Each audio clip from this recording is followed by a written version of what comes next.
On some roads in Ireland, people once believed there were places you should never linger. Not because something would chase you, but because something would arrive. And when it did, it would already know your name.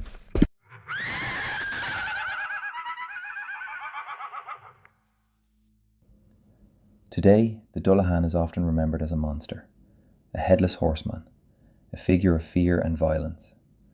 But in Irish folklore, the Dullahan was never a hunter. He does not pursue, he does not threaten, he does not bargain. He simply appears. And when he does, something has already been decided. This is the story of the Dullahan. Not as a creature of terror, but as a messenger that cannot be turned away. If you search for the Dullahan today, you will often find familiar imagery. A headless rider, a dark horse, a supernatural executioner roaming the countryside. Sometimes he is said to carry a whip made from a human spine. Sometimes he kills with a glance. Sometimes he steals souls. But these versions are later embellishments, shaped by Gothic horror and imported legends. The original Irish Dullahan was something far quieter and far more unsettling. In traditional Irish belief, the Dullahan is a death messenger. He rides a black horse, one that never slows, never tires, and never stops. Cradled beneath his arm is his own head. Its eyes are said to be large and dark, moving endlessly, as though they are always searching, not for victims, but for recognition. When the Dullahan halts, he does not speak long. He calls out a name, and when he does, the person named is said to die soon after. No escape, no protection, no prayer. Even doors were said to offer no safety. When the Dullahan passed, gates would open on their own, not because he forced them, but because nothing could stand in his way. You may think you have heard this story before. Other cultures speak of headless riders, of spectral horsemen, of figures who haunt roads at night. But the Dullahan is not a chase. He does not pursue, he does not punish, and he is not confused with legend or justice. In later stories, especially outside Ireland, the headless rider becomes something else. A warning, a symbol, a creature to be outwitted. The Dullahan is none of these. He does not hunt the guilty. He does not avenge wrongs. He does not seek redemption. He arrives only to mark a moment. Where other headless riders are stories, the Dullahan is a function, a role, a certainty. This is what makes him different.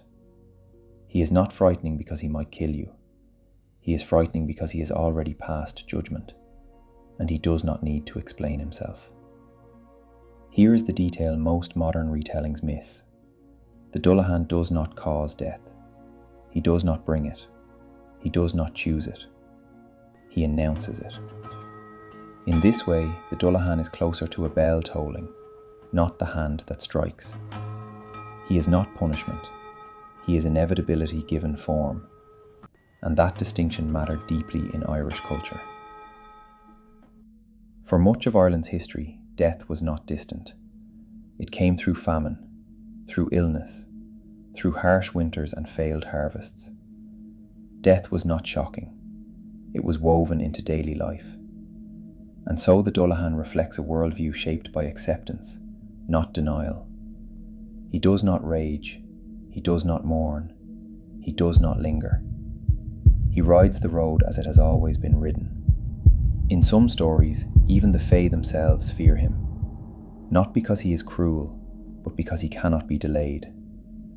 Gold, it is said, could drive him away, not as a bribe, but as a reminder of the human world. One final acknowledgement before he moves on. In Irish folklore, death is rarely silent. The Banshee mourns. The Dullahan announces. One weeps for what is coming. The other confirms that it has arrived. Together, they form two halves of the same truth. That death is not chaos, but passage. And someone is always watching as we cross.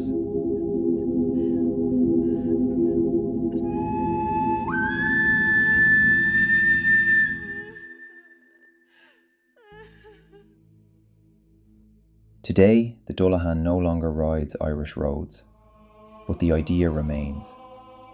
We still speak of moments when something feels decided, when a call is coming, when a door is about to open, whether we want it to or not.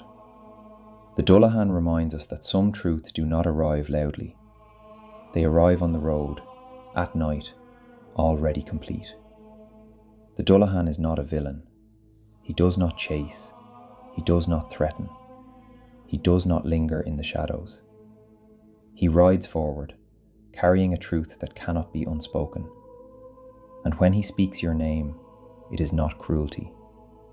It is certainty. Thank you for listening. If you enjoy folklore, myth, and stories shaped by memory and meaning, consider liking the video and subscribing to the Folklore Archive.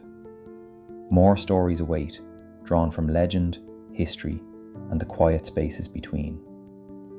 Until next time, travel carefully.